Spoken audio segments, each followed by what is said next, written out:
नमस्कार, मैं हूं आपके साथ अभिषेक। आप देख रहे हैं छत्तीसगढ़ बात हमारे साथ। और आज बात छत्तीसगढ़ में सचिन पायलट के बयान पर हो रही सियासत पर।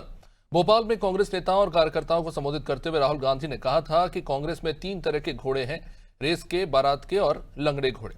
अब इसके बाद उन्होंने कहा था कि रेस के घोड़ों को दौड़ाया जाएगा, बारात के घोड़ों को बारात में भेजा जाएगा और लंगड़े घोड़ों को थोड़ा चारा पानी देकर रिटायर किया जाएगा। राहुल गांधी का आशय पार्टी के कर्मठ और कमजोर नेताओं से था।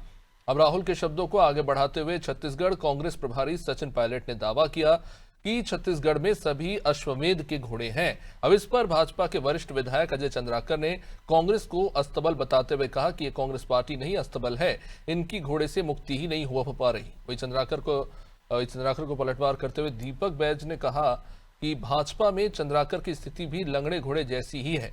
दीपक बैज चाहे तो कहें, किंतु सवाल यही है कि छत्तीसगढ़ के अश्वमेध के घोड़े विधानसभा और लोकसभा चुनाव कैसे हारे और आगे ये अश्वमेध के घोड़े कौन सी विजय करने वाले हैं। आज की चर्चा इन्हीं सवालों के इर्द गिर्द। पर पहले बयानों पर एक नजर। मैंने मेरी बात सही है, ये पार्टी नहीं है, ये अस्तबल ही है। ये घोड़े से मुक्ति नहीं हो रही, समझ रहे ना। अश्वमेध का घोड़ा है कि इसका घोड़ा है नहीं मालूम है, घोड़े कि घोड़ा जब लंगड़ा हो जाता है तो गोली मार के उसको दफन भी कर दिया जाता है। घोड़े को खुला नहीं छोड़ा जाता, मांस को पागल हो जाते हैं, उसके मांस खाने से ऐसा माना जाता है। तो लंगड़े घोड़े को गोली मार देनी चाहिए। कांग्रेस की भूमिका लंगड़े घोड़े के समान है, तो इसको गांधी जी की सलाह में समाप्त घोषित कर देना चाहिए, विसर्जन कर देना चाहिए इस पार्टी का। भारतीय जनता पार्टी में लंगड़े घोड़े की फौज ज्यादा है और अजय चंद्राकर जी का भारतीय जनता पार्टी में लंगड़े घोड़े से कम है क्या उनकी स्थिति? उनकी स्थिति तो लंगड़े घोड़े से भी ज्यादा हो गई आज। हमारे यहाँ सारे अश्वमेध के घोड़े हैं, सारे घोड़े अश्वमेध के घोड़े हैं। तो चलिए अब घोड़ों पर बहस हो जाए कि अश्वमेध के घोड़े हैं, बाराती घोड़े हैं या बड़े मजबूत घोड़े हैं। किस तरह के घोड़े हैं जानने की कोशिश करेंगे।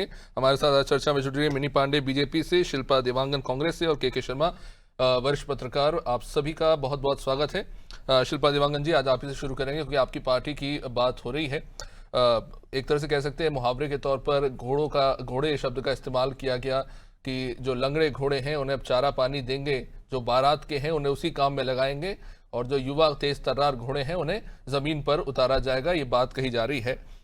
सवाल यह है कि अश्वमेध घोड़ा भी इसी बीच एंटर हो गया।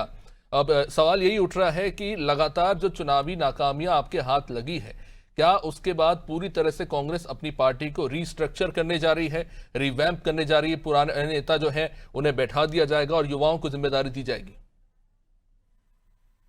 नमस्कार जी। निश्चित रूप से सबसे पहले तो मैं स्पष्ट करना चाहूंगी कि कांग्रेस पार्टी एक ऐसी पार्टी है जो लोकतंत्र, संवाद और अनुशासन, ये 3 सिद्धांतों पर चलती है। सचिन पायलट जी का बयान जो है इस बात का प्रमाण है कि हम पार्टी में अनुशासन को निश्चित रूप से महत्व देते हैं और साथ ही हर कार्यकर्ता को की आवाज को सुनने का, उनके विचारों को सुनने का साहस भी रखते हैं, जो कि भाजपा में मिसिंग है। भाजपा ये साहस नहीं करती है, वो पूछताछ ही नहीं करती, प्रसंग ही नहीं लेती है। जब कोई संगठन जो है अपने संगठन को सृजन करता है, संगठन तौर पर अलग अलग रचनात्मक विश्लेषण करके समझाने की कोशिश करता है अपने कार्यकर्ताओं को, तो इसमें बुराई क्या है? इसमें भारतीय जनता पार्टी के नेताओं के पेट में दर्द क्यों होता है? क्या वो डरे हुए हैं? क्या उन्हें डर लगता है कि यदि कांग्रेस जैसी पार्टी जो कि बहुत अनुभवी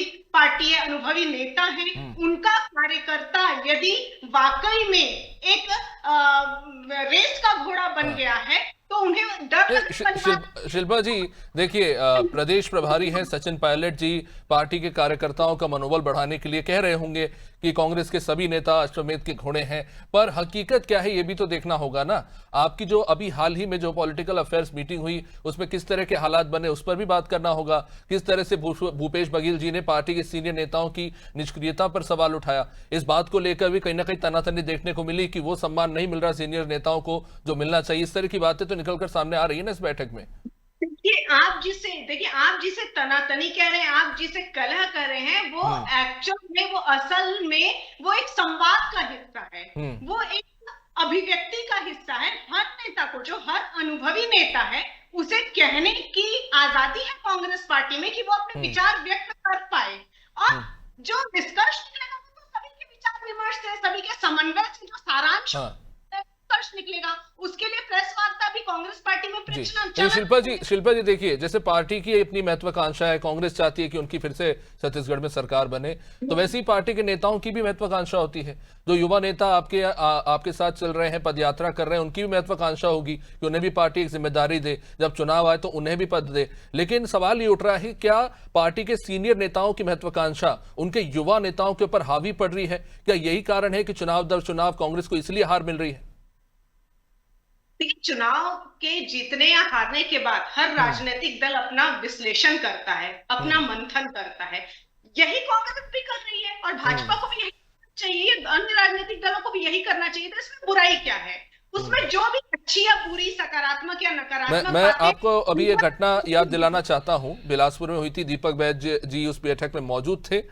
सुबोध हरितवाल और पूर्व महापौर राजेश पांडे किस तरह से वहां पर, और सुबोध हरितवाल जो सीनियर नेता है, उन्होंने कहा था, और उनके शब्द हैं कि सीनियर नेताओं का मजाक मत बनाइए, इस तरह की बात उन्होंने कहा था, सर पे मत चढ़िए। ये सुबोध हरितवाल जी के शब्द थे। ये बहुत ये मामला फैला भी था, आपको शायद याद होगा कि आपकी पार्टी के प्रदेश अध्यक्ष के सामने इस तरह के हालात बन रहे, सीनियर और जूनियर नेताओं में कोई समन्वय नहीं है और सामने ही वो गाली गलौज और हाथापाई भी हो जाती है अगर वहां पे बाकी लोग नहीं होते तो शायद। तो ये जो घटनाएं होती है, कहीं ना कहीं सवाल खड़ा करती है। देखिए, संगठन इतना बड़ा और इतना मजबूत है, हमारे जो शीर्ष नेतृत्व में इतने मजबूत हैं कि समन्वय बनाने के लिए, मैंने पहले ही कहा ना कि उन्हें अपने कार्यकर्ताओं के विचारों को सुनने का भी साहस है।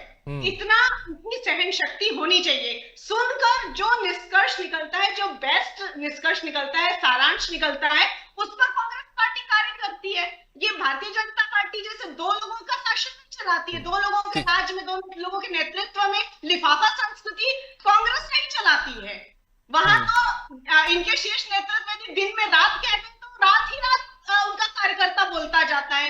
ऐसा कांग्रेस में नहीं होता है। कांग्रेस में हर कार्यकर्ता अपने विचारों की अभिव्यक्ति करता है और ये सही भी है। जब भारत ठीक है, जवाब ले लेते हैं। मिनी पांडे जी, अजय चंद्राकर जी का मैं बयान सुन रहा था, बाकी सब ठीक है, कांग्रेस को लेकर उन्होंने जो बयान दिया, पर एक चीज तो कंफर्म है, घोड़ों को लेकर अजय चंद्राकर की समझ बिल्कुल गलत है और जो बात उन्होंने कही है वो तो पशु क्रूरता अधिनियम के तहत कानूनन अपराध है। घोड़े लंगड़े होते, पागल नहीं हो जाते और उन्हें गोली नहीं मारी जाती। जय जोहार सभी को। जी देखिए, राहुल गांधी 55 साल के युवा नेता हैं और वो खुद अपने कार्यकर्ता को शादी वाला घोड़ा, लंगड़ा घोड़ा और अश्वमेध घोड़ा, मतलब वो अपने कार्यकर्ता की तुलना जानवर से कर रहे हैं। वो कार्यकर्ता को कार्यकर्ता नहीं समझ रहे, इंसान नहीं समझ रहे, गुलाम मानसिकता का परिचय दे रहे हैं। वो अनमेच्योर्ड इंसान, आप इसी से अनमेच्योर्ड क्यों कह रही हो? क्यों एक कार्यकर्ता को गुलाम मानसिकता का परिचय दे रहे हैं, अपने कार्यकर्ता को ही तुलना ऐसे लोग से कर रहे हैं। हमारे यहाँ तो भाजपा में देवतुल्य कार्यकर्ता कहा जाता है। एक बड़ा नेता अपने आप को कार्यकर्ता कहता है और कार्यकर्ता के सम्मान में देवतुल्य शब्द यूज किया जाता है, शब्द यूज किया जाता है। पर कांग्रेस खुद ऐसा कर रही है। वो अपने कार्यकर्ता को इस तरह का टाइटेरिया में बांध के रखे हुए है कि एक लंगड़ा घोड़ा है, एक शादी वाला घोड़ा है और एक अश्वमेध घोड़ा, यानी कि सब जानवर प्रवृत्ति के लोग हैं। इसलिए ये तो तरीका है ना। नहीं, देखिए, राजनीति में कुछ बातें मुहावरों के जरिए और किंवदंतियों के जरिए भी तो कही जाती है ना। अब राहुल गांधी अपने पार्टी कार्यकर्ताओं को घोड़ा थोड़ी कह रहे हैं, वो तो तुलनात्मक रूप से ये कह रहे हैं ना कि जो ऐसे लोग हैं जिनमें अब वो क्षमता नहीं बची है, उनके अनुभव का इस्तेमाल। जी, आपकी आवाज चली गई, हाँ बोलिए। तुलना भी कहाँ किया गया है, घोड़ों से किया जा रहा है। तो आप मानसिकता समझिए, गुलाम मानसिकता का परिचय है ये गुलामी। ये कार्यकर्ताओं को कार्यकर्ता समझ के अगर फ्री छोड़ते तो कांग्रेस पार्टी की ये दशा ना होती। पर मिनी पांडे जी, क्या आपके यहाँ ऐसा होता है? आप कांग्रेस से के ऊपर तो आरोप लगा देते हैं, लेकिन देखिए, मुझे तो हमारे तो देवतुल्य कार्यकर्ता बोल के सम्मानित किया जाता है। हमारे यहाँ तो कभी ऐसा कार्यकर्ताओं को नहीं बोला गया है। हमारे यहाँ तो कार्यकर्ताओं की शिल्पा जी, वो क्लियर दिख नहीं रहा है, आप अगर बोल दे तो ज्यादा बेहतर होगा। आप विश्व की सबसे बड़ी पार्टी कार्यकर्ताओं की पार्टी है। आपके ऑडियो में प्रॉब्लम है शिल्पा जी, मैं आता हूँ थोड़ी देर से। जी मिनी जी, अपनी बात पूरी कीजिए। जो दिखाने की सबसे बड़े कि ये चीजें कांग्रेस अपने कार्यकर्ताओं को मजबूत एक एक करके, शिल्पा जी मैं आ रहा हूँ आपके पास।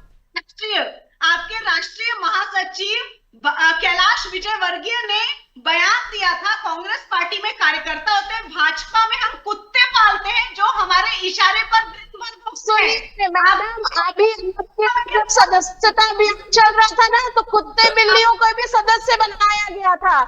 कुत्ते बिल्लियों को भी सदस्य बनाया गया था जब आपके यहाँ सदस्यता अभियान चल रही थी ना, यही मीडिया में न्यूज आया था। ठीक है, ठीक है, ठीक है। जानवरों को भी मिनी जी, जो बात शिल्पा जी ने कही मैं उस पर आता हूं। क्या आपके पार्टी के जो वरिष्ठ नेता, सीनियर नेता होते हैं, क्या उन्हें साइडलाइन नहीं किया जाता कि चलिए अब आपका काम हो गया, अब युवा नेताओं को बारी दीजिए? आपकी पार्टी में भी तो ये तब्दीली देखने को मिली है। छत्तीसगढ़ की बात कर लेते हैं। जी नहीं, देखिए हमारे यहाँ सीनियर नेता शिल्पी कहलाते हैं। वो कार्यकर्ता निर्माण कहलाते हैं। उनको एक दर्जा दिया जाता है, हमारे यहाँ साइड नहीं किया जाता। उनको वरिष्ठ बोल करके उनके मार्गदर्शन में आगे की नई पीढ़ी तैयार होती है राजनीति में। तो ये विचारधारा इनके यहाँ है। हमारे यहाँ कार्यकर्ताओं का सम्मान हमेशा रहा है और कार्यकर्ताओं को देवतुल्य कार्यकर्ता बोल के सम्मानित किया जाता है। ये जानवरों से उनकी उपमा नहीं दी जाती है। तो ये एक अनपिछोड़ पार्टी है और इस तरह की बातें ये करते हैं। आपसी इनका अंतर कलह देखिए जग जाहिर है।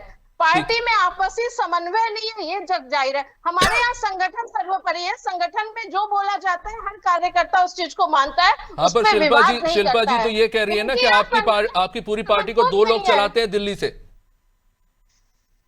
देखिए, ये परिवारवाद विचारधारा इसलिए ऐसी बोल रहे हैं। इनके यहाँ 2 लोग चलाते हैं इसलिए ऐसी विचारधारा बोल रहे हैं। मैंने कहा ना, विश्व की सबसे बड़ी कार्यकर्ताओं की पार्टी है। 2 लोग से पार्टी नहीं चलता। यहाँ का एक एक कार्यकर्ता खुद में सक्षम है और नेतृत्व करता है। तो ये विचारधारा इनकी है, इसलिए ये गर्त पे जा रहे हैं। इनको अपनी विचारधारा बदलनी चाहिए। अपने कार्यकर्ताओं के प्रति इनको अपनी मानसिकता बदलनी चाहिए। उनको इंसान समझे, उनको उचित मान सम्मान दे, तब कार्यकर्ता बचेंगे, तब पार्टी बचेगी। आज पार्टी गर्त में जा रही है तो इनके मिनी जी कंसर्न दिखा रही है कांग्रेस के लिए कि थोड़ा ध्यान दीजिए शिल्पा जी अपनी पार्टी पे। खैर, के शर्मा जी, देखिए आइडियली होना तो ये चाहिए कि जो सीनियर लीडर्स हैं पार्टी के, आपने अपनी जिम्मेदारी निभा दी। अब आपका काम है भी आप नई लीडरशिप खड़ी करे जो पार्टी को आगे बढ़ाए, उसका भविष्य तय करे। लेकिन होता है इसका ठीक उल्टा। मैं किसी एक पार्टी की बात नहीं करूंगा। देखते हम ये हैं कि वही सीनियर लीडर्स क्या करेंगे, अपने चमचों को आगे बढ़ा देंगे या फिर अपने ही किसी परिवार के सदस्य को आगे बढ़ा देंगे और इस तरह से ये राजनीति ऐसी हो जाती है। क्या कहेंगे इस पर? अब ये जो घोड़ों को लेकर बात कही जा रही है, कहीं ना कहीं सचिन पायलट का बयान तो ये लगता है कि मनोबल बढ़ाने की बात कर रहे हैं, लेकिन कांग्रेस की आंतरिक स्थिति वैसी है नहीं जैसा बयानों में कहा जाता है। अभिषेक जी, देखिए, घोड़ों की जो चर्चा है वो राजनीति में सांकेतिक रूप से विदेशों में भी आपको देखने सुनने को मिलेगा। और ये शब्द जो मुझे लगता है कि विदेश से यह हार्श ट्रेडिंग शब्द सुने होंगे, सत्ता के लिए समझौता कर लेना। भारत में ये आ गया, ऑपरेशन लोटस के रूप में आ गया। इसका स्वरूप बदल गया कहा जाए उसी रूप में। दूसरी चीज आती है, जैसे विदेशों में कहा जाता है डार्क हार्स। कभी साल पता नहीं रहता, चुनाव के समय खड़े हो जाते हैं, उनको टिकट मिल जाती है। डार्क हार्स के रूप में उनका उपयोग होता है। अभी फिर 3 प्रकार के घोड़ों की बात कही राहुल गांधी ने, 4थे प्रकार के घोड़े की बात आ गई। तो कार्यकर्ताओं को इस ढंग से विभाजित करके क्या जो नेताओं को विभाजित कर रहे हैं, कार्यकर्ताओं को संतुष्ट कर रहे हैं, संगठन से सृजन की बात कर रहे हैं, संगठन को मजबूत करने की बात कर रहे हैं, जिला अध्यक्षों को मजबूत करने की बात कर रहे हैं, युवाओं के लाने की जो बात कर रहे हैं। छत्तीसगढ़ में दीपक बैज एक युवा नेतृत्व आदिवासी चेहरा के रूप में ही लाया गया। जब भूपेश बघेल मुख्यमंत्री थे उस समय लाया गया, मोहन मरकाम को हटा के। अब जब आ रहे हैं तो उनके जो सीनियर लीडर हैं, मतलब छत्तीसगढ़ में जितने भी आप सीनियर लीडर देखेंगे, चाहे चरणदास महंत, भूपेश बघेल या टीएस लीडर, ये सभी वरिष्ठ हैं। इनको किस ढंग से रहता है, ये एक बड़ा विषय है। जब युवा नेतृत्व आता है तो सीनियरों की भूमिका क्या होनी चाहिए। और जहां तक अश्वमेध की बात करेंगे तो इसका दूसरे ढंग से भी छत्तीसगढ़ में लगा सकते हैं कि अश्वमेध का तात्पर्य यह है कि राम जो यज्ञ अश्वमेध यज्ञ करने के बाद घोड़ा छोड़ते हैं, जिसको जो पकड़ेगा उससे युद्ध करना पड़ता है। और एक क्षत्रप के रूप में बात आती है कि उस राजा ने घोड़ा छोड़ा अश्वमेध करके, उसको पकड़ने की हिम्मत किसमें है। तो इसी तरह से छत्तीसगढ़ में भी आप देखेंगे संभागवार बात कहेंगे, छत्रप की भूमिका के रूप में कहा जाता है। टीएस सिंहदेव सरगुजा क्षेत्र से आ जाते हैं। मैदानी क्षेत्र में आप देखेंगे तो भूपेश बघेल की अपनी पकड़ है। बिलासपुर को यदि जांजगीर चांपा को जोड़ लें तो चरणदास महंत आ जाते हैं। दीपक बैज की बात करें तो बस्तर की बात आ जाती है। तो इस तरह से इन सबको क्या अपने अपने क्षेत्र में मजबूती के साथ काम करने और अपने यहाँ जीत पूरी तरह दिलाने की बात हो रही है। जिस तरह से लोकसभा और विधानसभा में, खासकर सरगुजा में पूरा विधानसभा कांग्रेस के पास था, जो वहां पूरी तरह साफ हो गए। यहाँ 8-4 की स्थिति आ गई बस्तर में। यहाँ मैदानी इलाके में देखिए भूपेश बघेल राजनांदगांव लोकसभा चुनाव हार जाते हैं, वहां पे विरोध होता है कि बाहरी को लाने का। देवेंद्र यादव को, जैसे मैंने कहा कि हार्स की बात कही जाती है कि देवेंद्र यादव को अचानक बिलासपुर, जहां भिलाई के विधायक को बिलासपुर भेज दिया जाता है, वहां क्या स्थिति बनती है, कार्यकर्ताओं में क्या भूमिका हुई है। तो ये संगठन को मजबूत करने के लिए कार्यकर्ताओं की भावनाओं को समझना और कार्यकर्ताओं की भावनाओं के अनुरूप संगठन को कैसे मजबूत किया जाए। बूथ स्तर पर मजबूती की बात भाजपा तो पन्ना प्रभारी तक की बात कर रही है, बूथ से नीचे भी उतर रही है। तो ऐसी स्थिति में संगठन को मजबूत करने के जो राहुल गांधी की मंशा है, उसके अनुरूप क्या छत्तीसगढ़ में काम हो रहा है। मध्य प्रदेश में जिस ढंग से बात कही जा रही है, छत्तीसगढ़ में इसको किस रूप में लिया जाए। लेकिन सचिन पायलट ने स्पष्ट कर दिया हमारे ये तीन प्रकार के घोड़े नहीं है, उन्होंने चौथे प्रकार का घोड़ा अश्वमेध घोड़ा की बात कही है। तो अश्वमेध घोड़े का तो पता नहीं, पर एक बात तो हम भी जानते हैं कि देखिए बूढ़े घोड़े के बराबर युवा घोड़ा नहीं दौड़ सकता। जिस तरह से हम देख रहे हैं कांग्रेस के जिला अध्यक्षों को बदला गया है बड़ी संख्या में, वो ये बात साबित करता है कि अब पार्टी भी ये मान रही है इस बदलाव के साथ कि अब आप पीछे हटिए, नए लोगों को आने का मौका दीजिए और जिला अध्यक्षों की जो जिम्मेदारी है वो बढ़ाई गई है। तो कहीं ना कहीं एक चीज देखने को मिल रही है कि पार्टी के जो ये गुटबाजी है उससे बाहर निकलने के लिए एक नया प्लान जो है तैयार किया गया है, जो कांग्रेस अलग अलग राज्यों में इसे लागू कर रही है मेरे ख्याल से।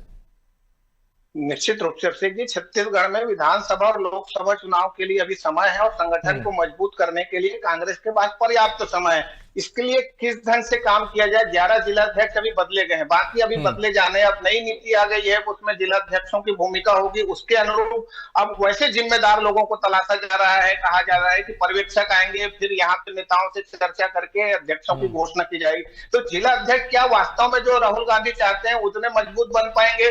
जो ये 4-5 सर बात यह है कि आप पर्यवेक्षक आप दूसरे राज्यों से तो बुला लेते हैं, लेकिन वो भी जाके कंसल्ट तो वहां के लोकल लीडर से ही करते हैं। अब वहां कोई किसी का चमचा निकल गया तो आपको पता नहीं चलता, फिर जब आप चुनाव में हार जाते हो तब आपकी पोल खुलती है। अभिषेक जी, चमचा शब्द बोलेंगे तो फिर वही दिक्कत आ जाएगी किस टाइप के शब्दों का उपयोग करें राजनीति में। लेकिन कहने का तात्पर्य आप किसी न किसी के कार्यकर्ता तो होगा ना। वो राजनीति में जो नेता बना हुआ है उसके कार्यकर्ता बड़ी संख्या। मुख्यमंत्री चलिए मैं अपना शब्द वापस लेकर उसे समर्थक कर देता हूँ।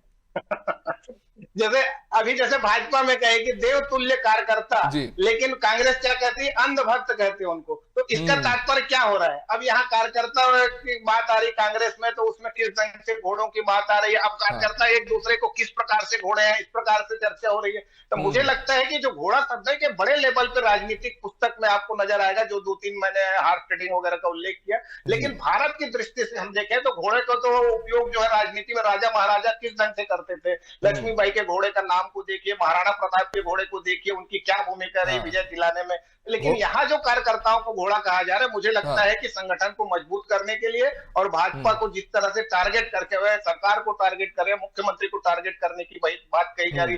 भूपेश बघेल ने जिस तरह से या प्रत्यक्ष रूप से जो बातें कही कि आक्रमण करने के बाद नेता प्रतिपक्ष पर हमला किया, ऐसा कहा जा रहा है। तो एक जो लाठी लेकर विधानसभा जाने की बात कही जा रही है, इससे कितना मजबूती से कांग्रेस सामने आ रही है ये देखने बात है। इसके लिए कार्यकर्ताओं और नेताओं, खासकर छत्तीसगढ़ के जो 4-5 नेता है, उनके बीच में एकजुटता की बहुत आवश्यकता है। निश्चित रूप से। वैसे मतलब घोड़ों को तो वैसे भी सम्मान की दृष्टि से खैर देखा जाता है। अब यहाँ पे कैटेगराइजेशन हो रहा है पार्टी कार्यकर्ताओं का। खैर शिल्पा जी, देखिए बात ऐसी है कि अब नए जिला अध्यक्ष बनाए जा रहे हैं जो सीधा दिल्ली में आंसर करेंगे। तो ये जो कॉर्पोरेट स्टाइल पॉलिटिक्स है, इसे ही कहा जाता है, जहां पर प्रदेश अध्यक्ष राज्य के सीईओ की तरह काम करेंगे। तो आप जो आरोप बीजेपी पे लगा रहे हैं, कुछ उसी तरह की आपका भी पॉलिटिकल स्ट्रक्चर चेंज होता हमें नजर आ रहा है। देखिए, मैंने पहले ही कहा कि हर राजनीतिक दल अपने मंथन करती है, समीक्षा करती है, और उसमें जिसको जो पावर देने चाहिए उस हिसाब से समय समय पर बदलाव की यदि कंडीशन होती है, बनती है बदलाव की कंडीशन, तो वो राजनीतिक दल उसे अपनाती जाती है। संगठन की मजबूती के लिए जिस परिस्थितियों में और जिस हालात में, जैसे आज पूरे देश में बीजेपी की सरकार है, प्रदेश में बीजेपी की सरकार है, इस परिस्थिति में कांग्रेस को क्या स्टेप लेने चाहिए, क्या बदलाव करने चाहिए, संगठन को किस प्रकार से मजबूत करना चाहिए। आज की परिस्थितियों में जो अनुभवी नेता हैं, हमारे शीर्ष नेतृत्व हैं राहुल गांधी जी, वो सभी कार्यकर्ताओं से, सभी नेताओं से विचार विमर्श करके जो सारांश निकलता है उस पर कार्य। इसमें गलत क्या है? इसमें बीजेपी के पेट में क्यों दर्द हो जाता है? चलिए, समय थोड़ा सीमित है, मैं इस पे जल्दी से मिनी जी से जवाब चाहूंगा। मिनी जी, अजय चंद्राकर जी कहते हैं कि बापूजी ने जो कहा था वही करना चाहिए था, कांग्रेस को आजादी के बाद भंग कर देना चाहिए था। मेरा सवाल यह है कि जब बीजेपी इस लाइन को बार बार रटती है तो क्या आप सरदार वल्लभ भाई पटेल को भूल जाते हैं? वो भी तो उसी कांग्रेस में ही थे। और अच्छा ठीक है, मान भी लेते हैं आपकी बात सही है, तो पहली बार जो गैर कांग्रेसी सरकार बनी 1977 में मोरारजी देसाई की, वो मात्र 2 साल रही, तो आपने क्या चमत्कार कर लिया? देखिए, कांग्रेस अपनी पुरानी रणनीति को भूल चुकी हुई है, गांधी विचारधारा को भूल चुकी हुई है। उस परिपाटी पे अब कांग्रेस चल नहीं रही है, कांग्रेस का पूरा विचार बदल चुका है। अब वो आप देख ही रहे हैं छत्तीसगढ़ के कांग्रेस के, तो वो तो पिछले अटल 5 साल के जी की कार्यकाल से बीजेपी देख में लीजिए आप। और आज मोदी जी की बीजेपी में भी तो फर्क है ना, समय के साथ तो वो फर्क आएगा ही। देखिए, आज भी हम उसी विचारधारा पे चल रहे हैं, आज भी कोई फर्क नहीं। भारतीय जनता पार्टी विचारधारा पे चलने वाली पार्टी, आज भी हम अटल विचार। चलिए, माफी चाह रहा हूं मिनी जी, मैं बीच में आपको रोक रहा हूं इस वक्त। बहुत बहुत शुक्रिया आप सभी का इस चर्चा में जुड़ने के लिए। तो देखिए, घोड़ों की रेस है और तमाम राजनीतिक दलों के दिग्गज इस रेस में दौड़ते हैं और चुनाव में यह तय होता है कि कौन रेस जीता। फिलहाल इस कार्यक्रम में इतना ही। देखते रहिए नादिर टीवी। नमस्कार।